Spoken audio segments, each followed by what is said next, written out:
नमस्कार, आप देख रहे हैं इंडिया वॉइस और मैं हूं आपके साथ श्रुति अंगद। बुलेटिन की करते हैं शुरुआत इस वक्त की बड़ी खबर के साथ।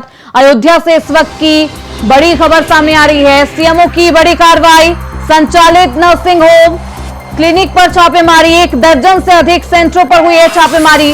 कई संचालकों को जारी किया गया है नोटिस। संचालक सेंटर को बंद करके फरार हो गए हैं। सीएमओ की जांच टीम का पहले ही पत्र वायरल हुआ था, तो 1 दर्जन से अधिक सेंटरों पर छापेमारी की गई है। कई संचालकों को नोटिस भी जारी किया गया है। सीएमओ की बड़ी कार्रवाई, नर्सिंग होम क्लिनिक पर छापेमारी की गई है। 1 दर्जन से अधिक सेंटरों पर छापेमारी की गई है। कई संचालक को नोटिस भी जारी किया गया है। संचालक सेंटर को बंद करके फरार हो गए हैं। सीएमओ की जांच टीम का पहले भी पत्र वायरल हुआ था, तो कई संचालकों को जारी किया गया है नोटिस। लगातार योगी सरकार इस तरीके की कार्रवाई कर रही है और आज फिर से संचालक सेंटर को बंद करके फरार होने पर मजबूर हो गए। 1 दर्जन से अधिक सेंटरों पर छापेमारी की गई है। सीएमओ की बड़ी कार्रवाई, कई संचालकों को नोटिस भी जारी किया गया है। ये नोटिस पहले भी वायरल हुआ था, तो 1 दर्जन से अधिक सेंटरों पर छापेमारी की गई है। सीएमओ की जांच टीम का ये पत्र पहले वायरल हुआ था और अब सीएमओ की जांच टीम का ये पत्र आप भी देख सकते हैं टीवी स्क्रीन पर।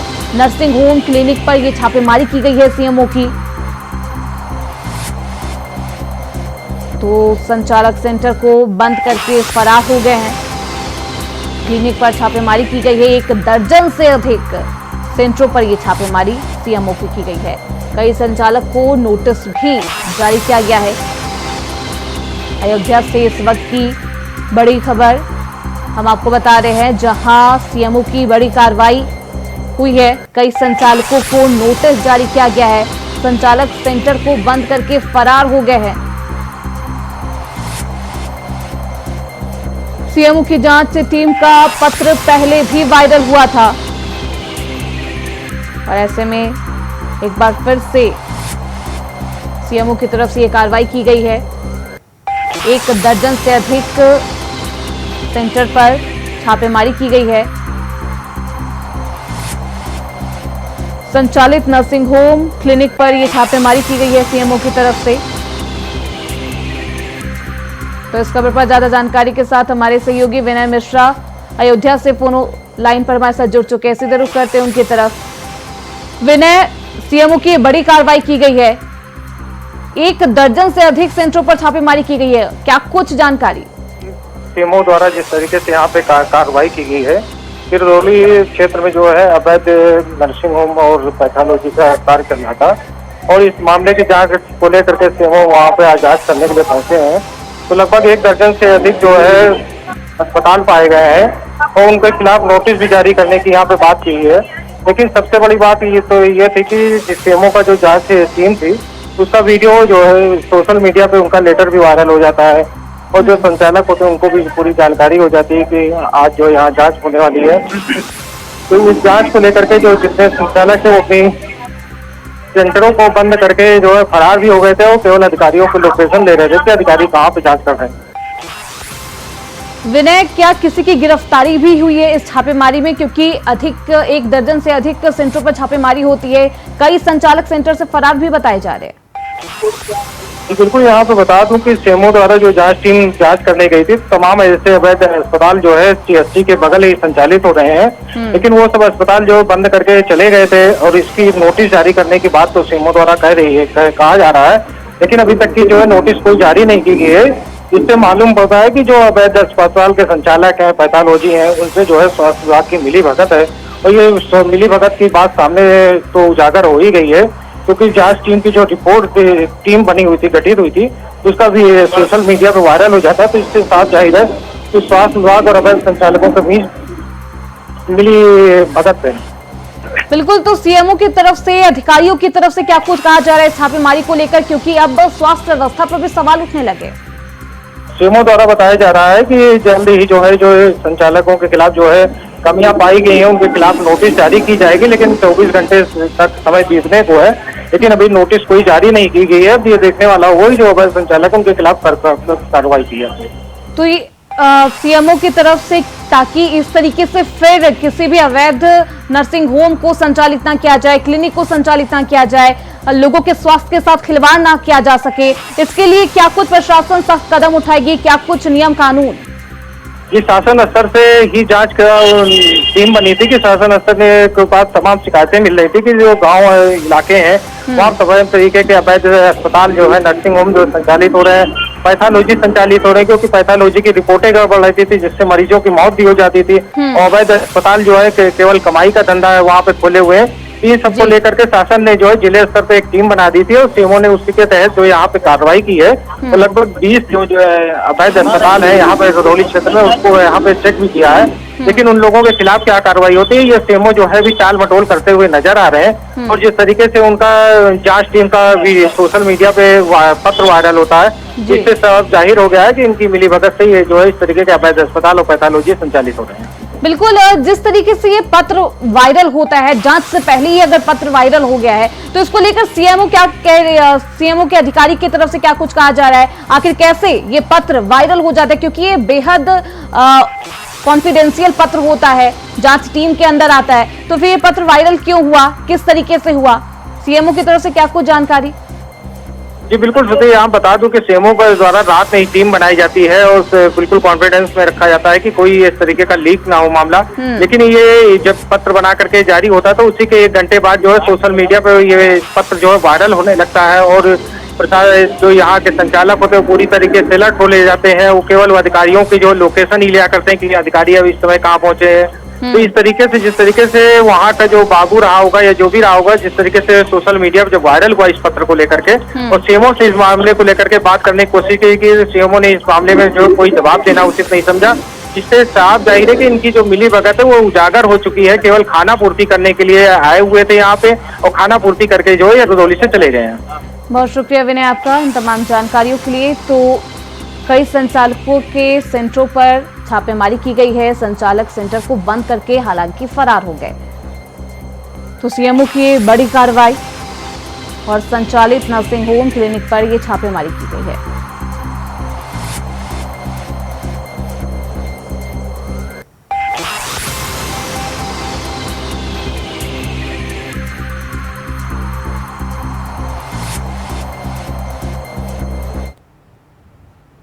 वहीं लखनऊ से बड़ी खबर सामने आ रही है। जन चौपाल और स्वयं सहायता समूह कार्यक्रम, उप मुख्यमंत्री केशव प्रसाद होंगे शामिल। शिव रिजॉर्ट करहल में बीजेपी अनुसूचित मोर्चा द्वारा कार्यक्रम। मैनपुरी के करहल ब्लॉक के सिमराऊ गांव में आज आयोजन किया जाएगा। तो उप मुख्यमंत्री केशव प्रसाद मौर्य इस कार्यक्रम में शामिल होंगे।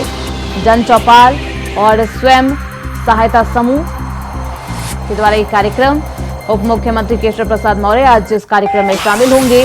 शिव रिजॉर्ट करहल में बीजेपी अनुसूचित मोर्चा द्वारा ये कार्यक्रम। मैनपुरी के करहल ब्लॉक के सिमराऊ गांव में आज आयोजन किया जाएगा। उपचुनाव होने हैं और लगातार बीजेपी धरातल पर काम भी कर रही है, बेहद सक्रिय नजर आ रही है। तो ऐसे में आज केशव प्रसाद मौर्य का मैनपुरी का ये अहम दौरा भी माना जा रहा है। मैनपुरी के करहल ब्लॉक के सिमराऊ गांव में आज आयोजन होगा, जिसमें केशव प्रसाद मौर्य शामिल होते हुए नजर आएंगे। बीजेपी अनुसूचित मोर्चा द्वारा इस कार्यक्रम का आयोजन किया जा रहा है। जन चौपाल और स्वयं सहायता समूह कार्यक्रम, जिसमें उप मुख्यमंत्री केशव प्रसाद मौर्य शामिल होंगे। शिव रिजॉर्ट करहल में बीजेपी अनुसूचित मोर्चा द्वारा ये कार्यक्रम का आयोजन भी किया गया है। मैनपुरी के करहल ब्लॉक में सिमराऊ गांव में आज इसका आयोजन किया जाएगा। बेहद अहम दौरा। डिप्टी सीएम केशव प्रसाद मौर्य का उपचुनाव होने हैं 10 सीटों पर, उत्तर प्रदेश में उपचुनाव होने हैं। ऐसे में भारतीय जनता पार्टी बेहद सक्रिय है, लगातार धरातल पर काम करती हुई नजर आ रही है। और ऐसे में आज मैनपुरी के करहल ब्लॉक का ये दौरा बेहद अहम माना जा रहा है। तो जन चौपाल और स्वयं सहायता समूह का ये कार्यक्रम होगा बीजेपी के अनुसूचित मोर्चा द्वारा इस कार्यक्रम का आयोजन किया गया है, जिसमें डिप्टी सीएम केशव प्रसाद मौर्य शामिल होंगे।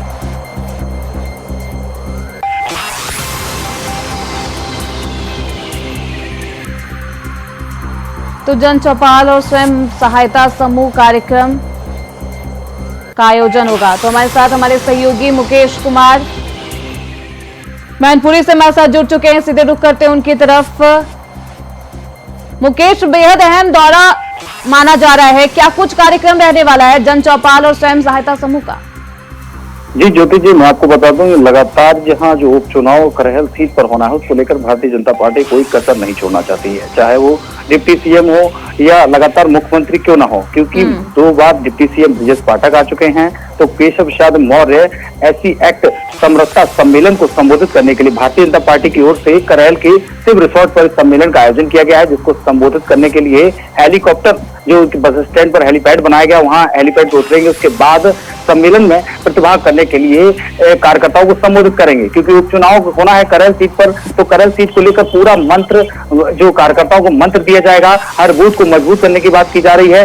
भारतीय जनता पार्टी इस चुनाव को चुनौती के रूप में ले रही है और उत्तर प्रदेश के चाहे समाजवादी पार्टी के राष्ट्रीय अध्यक्ष अखिलेश यादव हों या मुख्यमंत्री योगी आदित्यनाथ हों, दोनों ही लोग इस सीट को चैलेंज के रूप में ले रहे हैं और ये बिल्कुल बच्चों की लड़ाई बनती जा रही है मैनपुरी की करहल सीट।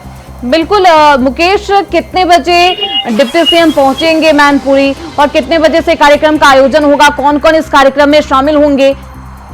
जी ज्योति जी, मैं आपको बता दूं 2:30 बजे तकरीबन उनका यहाँ आने का प्रोटोकॉल है। उसके बाद वहाँ कार्यकर्ताओं का सम्मेलन संबोधित करेंगे। तो उनके साथ जिला अध्यक्ष राहुल चतुर्वेदी और जो कैबिनेट मंत्री हैं मैनपुरी के, वो भी होंगे इसमें। और भारतीय जनता पार्टी के कई जो मैन क्षेत्र ब्रज क्षेत्र के अध्यक्ष हैं और जो संगठन मंत्री हैं अनिल चौधरी जी सहित कई बड़े दिग्गज नेता इस मंच पर साझा होंगे।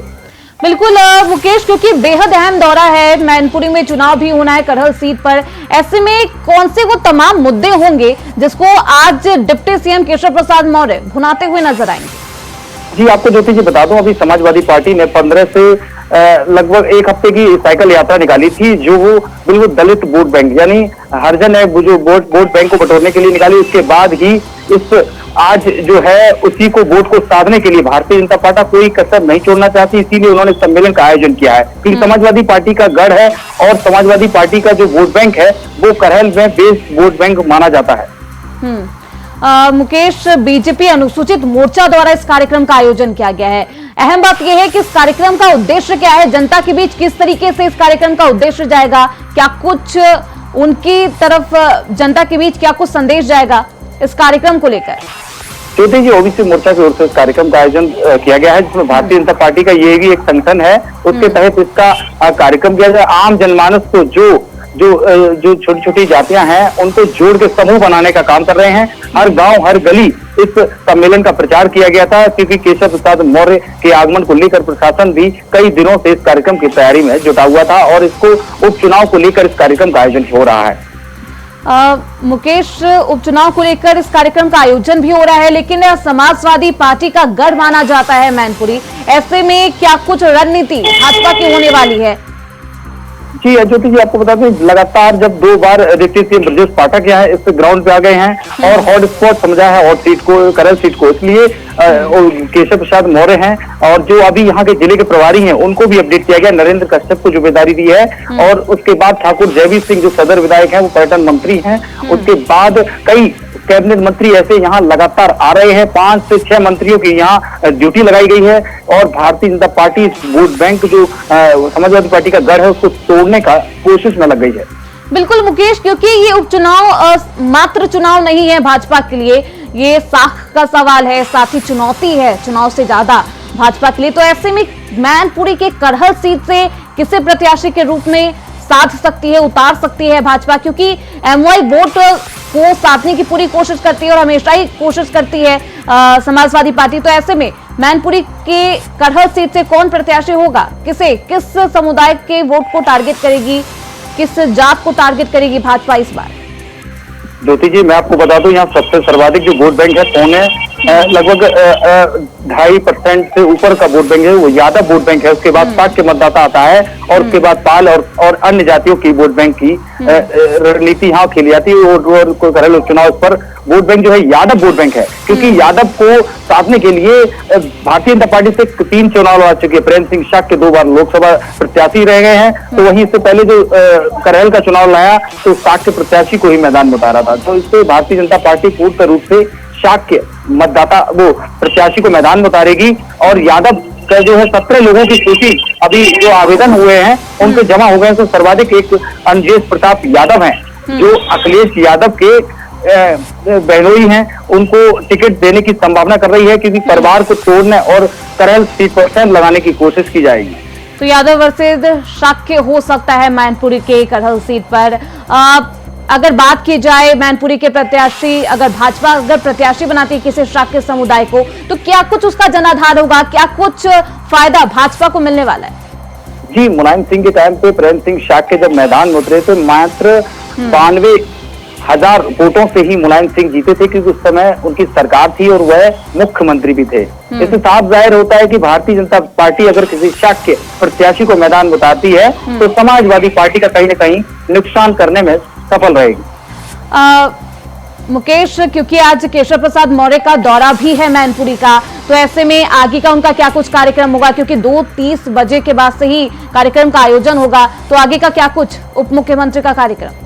सम्मेलन के बाद गांव में चौपाल लगाई जाएगी, सरकारी योजनाओं का धरातल पे किस तरह काम किया जा रहा है, किसी अधिकारी को भ्रष्टाचार में लिप्त तो नहीं है, जो गरीबों को योजनाएं पहुंच रही हैं उन पर जांच की जा रही है। कुछ गांव का जो सड़कों का गड्ढा मुक्त अभियान चलाया है, कितनी सड़कें धरातल पर संभव ठीक हुई हैं, कितने आवास लोगों को मिले हैं और कितने आयुष्मान कार्ड से लाभार्थी मैनपुरी जिले के जो है उन सम्मानित किया जाएगा। और कुछ जो प्रधानमंत्री आवास के लोग हैं उनको चाबी सौंपने का काम करेंगे। बहुत शुक्रिया मुकेश आपका इन तमाम जानकारियों के लिए। आप निगाह बनाए रखिए। लखनऊ से बड़ी खबर सामने आ रही है। श्राइन सिटी के मुख्य संचालक पर मुकदमा दर्ज, ईडी ने कराया है संचालक पर मुकदमा दर्ज। भगौरा आर्थिक अपराधी अधिनियम के तहत मुकदमा दर्ज किया गया है। राशिद नसीम की संपत्तियों को जब्त कर सकता है ईडी। निवेशकों से ठगी करने के बाद देश छोड़कर भागा।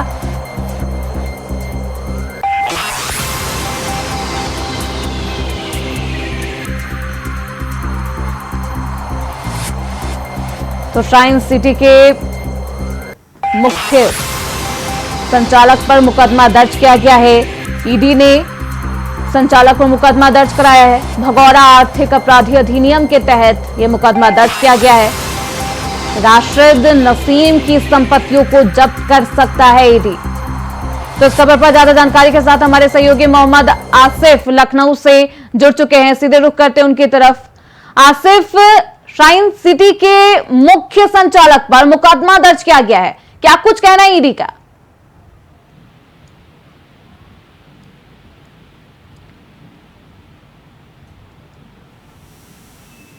तो भगौरा आर्थिक अपराधी अधिनियम के तहत यह मुकदमा दर्ज किया गया है।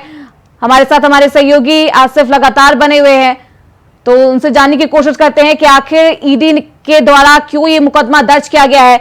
आसिफ, ईडी ने श्राइन सिटी के मुख्य संचालक पर मुकदमा दर्ज किया है, क्या कुछ ईडी के द्वारा कहा जा रहा है?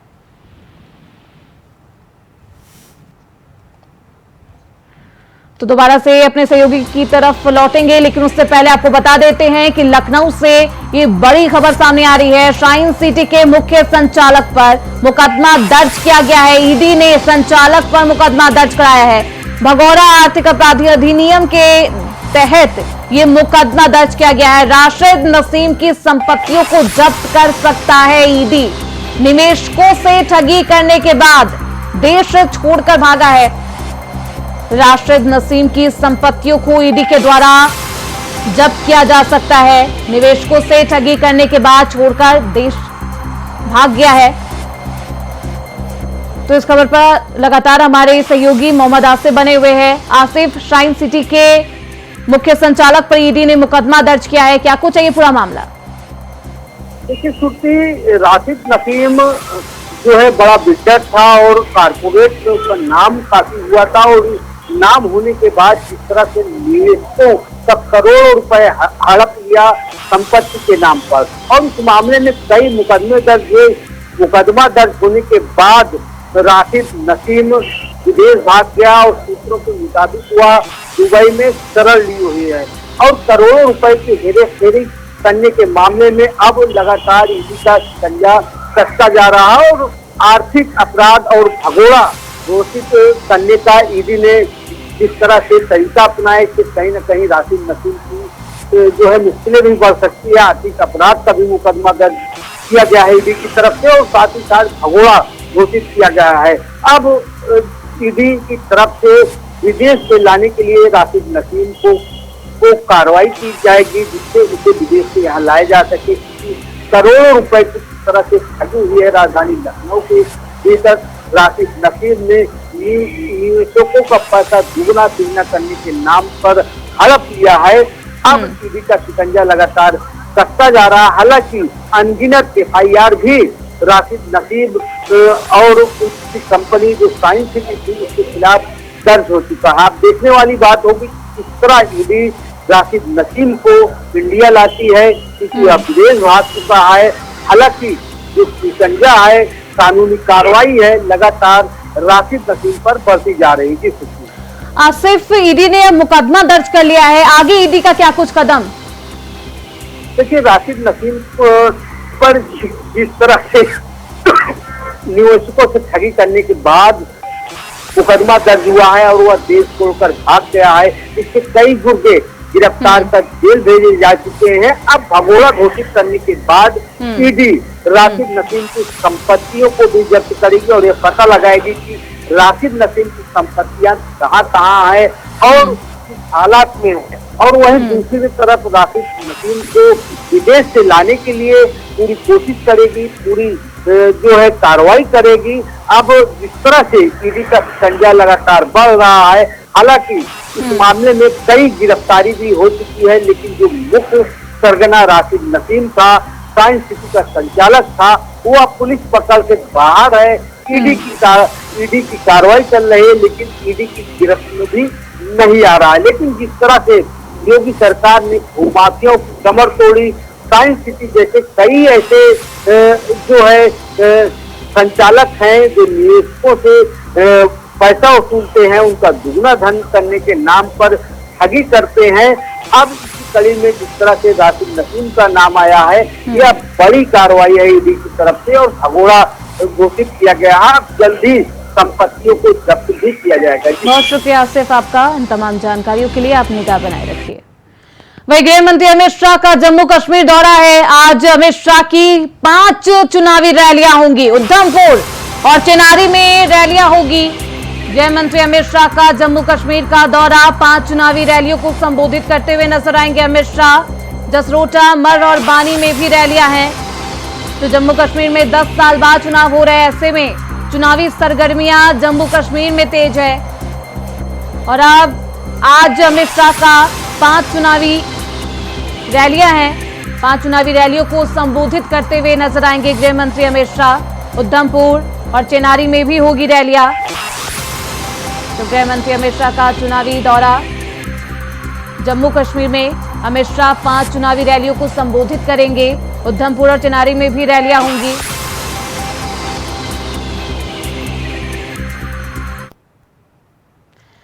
वही दिल्ली विधानसभा की बदली तस्वीर। आज से दिल्ली विधानसभा को 2 दिन का विशेष सत्र बुलाया गया है। नई सीएम आतिशी साबित करेंगी बहुमत।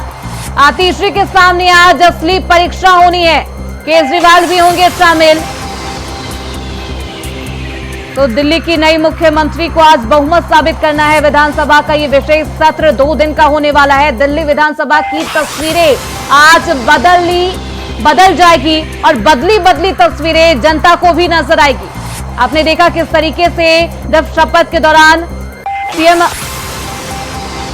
आतिशी आई थी तो किस तरीके से उन्होंने चरणबद्ध होकर केजरीवाल को प्रणाम किया था। दोनों ही, वो भी ब्लू साड़ी में, और रंग दोनों का ही सेम था। तो ऐसे में आज फिर से बदली तस्वीरें आपको विधानसभा में देखने को मिलेगी। सीएम आतिशी आज बहुमत साबित करेंगे। इसी के साथ इस बुलेटिन में बस इतना ही। देखते रहिए इंडिया वॉइस।